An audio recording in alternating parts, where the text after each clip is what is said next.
Kabar yang cukup manjos. Jadi baru-baru ini di Cimahi, Pusen Armet TNI Angkatan Darat pun telah menggelar sebuah seminar yang bertema transformasi doktrin artileri Medan TNI Angkatan Darat dalam era peperangan modern menuju integrasi meriam, roket, rudal jarak jauh, dan intropabilitas multimatra. Nah, seminar ini pun diisi oleh para pakar-pakar mantap yang sangat berpengalaman, bos. Dan salah satunya terlihat ada slide presentasi Pen Pusen Armet terkait transformasi doktrin Armet dan menunjukkan gambar rudal balistik antar benua alias ICBM, tapi dengan tanda tanya. Nah loh, pertanyaannya, apakah maksudnya itu? Apakah doktrin senjata Armet TNI AD kini akan beralih ke arah yang lebih agresif seperti ICBM?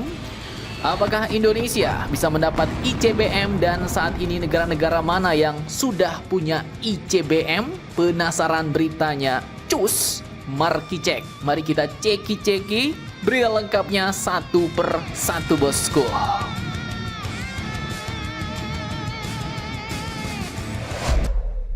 Oke, jadi ini admin kutip dari akun resmi Pusen Armet dan gambarnya dipost lagi nih oleh lembaga keris, bos.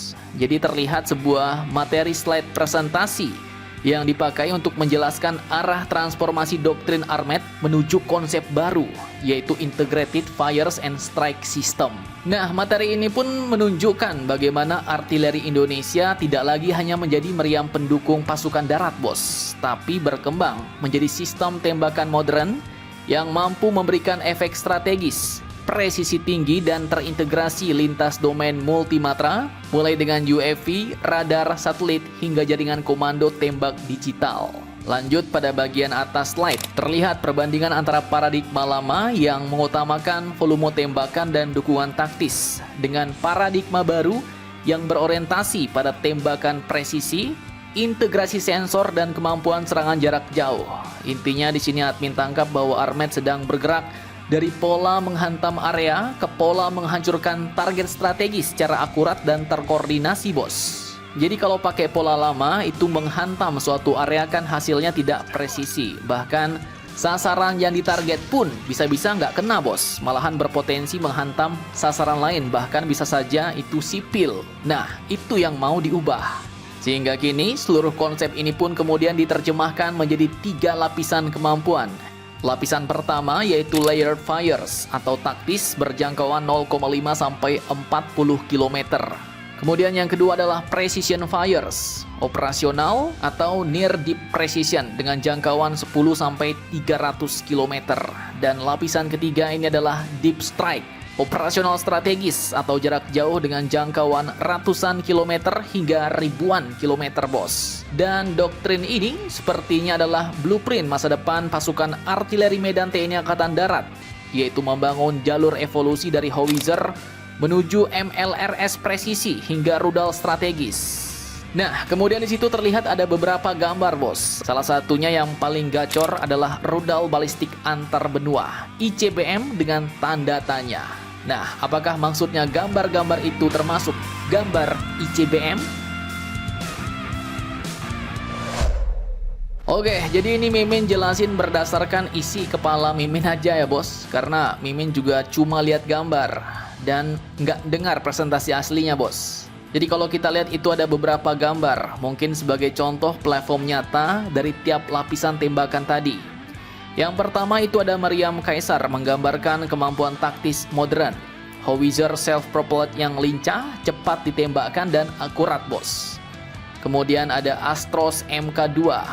Ini mewakili MLRS jarak menengah dan bakal menjadi fondasi bagi kemampuan precision fires. Kemudian lanjut ada ITBM kan. Nah, ini kan juga sudah datang ke Indonesia ya kan? Dan ini adalah contoh sistem rudal balistik 280 sampai 300 km yang membawa Armet memasuki ranah deep precision strike. Dan semua ini masih masuk dalam kategori artileri modern yang realistis dan sedang untuk dijadikan bagian dari roadmap pasukan artileri Indonesia, bos. Nah, lalu muncul pula gambar yang terakhir nih, ICBM dengan tanda tanya besar di atasnya. Nah, kalau menurut Mimin ya, itu sepertinya bukan rencana pembelian, bukan juga indikasi program rahasia, bos. Karena rudal ICBM itu dilarang diekspor dalam MTCR. Terus kalau misalnya ngembangin sendiri, masih jauh kali kita bos. Namun kalau admin boleh nebak ya, tanda tanya itu sepertinya adalah simbol visi ekstrim, sebuah ujung spektrum dari konsep deep strike. Artinya inilah kelas tertinggi kemampuan tembakan strategis dunia bos. Tapi bagi kita Indonesia ini mungkin masih sebatas teoritis, bukan tujuan operasional. Menampilkan gambar ICBM dengan tanda tanya ini memberi pesan bahwa jalur perkembangan artileri secara global berakhir pada kemampuan rudal antar benua.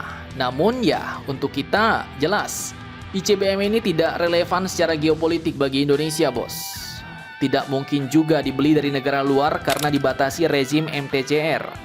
Kemudian juga tidak sejalan dengan prinsip pertahanan nasional kita yang defensif. Infrastrukturnya pun terlalu besar dan mehong, yaitu mencakup silo, satelit early warning, sampai dengan command chain strategis.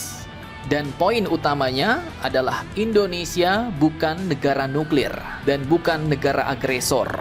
Dengan kata lain, gambar ICBM ini lebih berfungsi sebagai penanda batas teoritis semacam puncak piramida capability dan bukan target yang akan dicapai oleh Indonesia.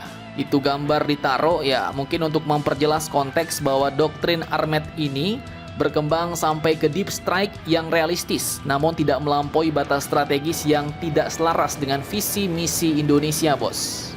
Dan yang realistis ya bergerak hanya sampai ke level ITBM atau IRBM, bukan ke ICBM. Tapi kalau misalnya Indonesia benar nih ngincar ICBM nih bos, nah menurut kalian bagusan kita nyari teknologi ICBM-nya kemana nih? Dan lanjut, admin juga akan jelaskan negara-negara mana saja yang sudah punya ICBM dan apa itu ICBM. Lanjutkan videonya sampai habis bos.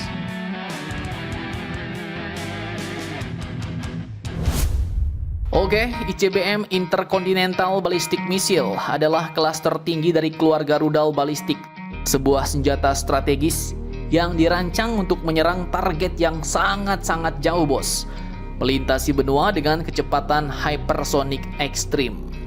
Ini berbeda dari rudal balistik jarak menengah seperti IRBM. ICBM memiliki jangkauan lebih dari 5.500 km dan umumnya mampu membawa hulu ledak besar, konvensional, bahkan nuklir. Dalam operasionalnya ICBM diluncurkan secara balistik, lepas landas, keluar atmosfer, masuk ke fase mid-course di ruang angkasa, lalu kembali masuk ke atmosfer, menuju target dengan kecepatan yang sangat sulit dicegat, seringkali di atas Mach 20 atau sekitar 7 km per detik atau sekitar 25.000 km per jam bos. Dan itu sudah masuk dalam kecepatan hypersonic ekstrim. Meluncur keluar atmosfer, lalu turun lagi dengan kecepatan yang sangat mengerikan.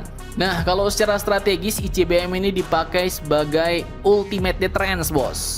Jadi alat penangkal pamungkas yang menjamin bahwa setiap serangan terhadap sebuah negara dapat dibalas dengan kekuatan dahsyat.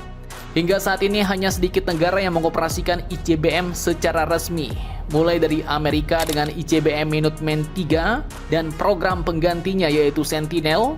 Kemudian Rusia juga punya ICBM seperti rudal RS-24 Yars, rudal Sarmat atau rudal Satan. Tiongkok mengoperasikan Dongfeng DF-5, DF-31 hingga DF-41 yang jangkauannya antar benua.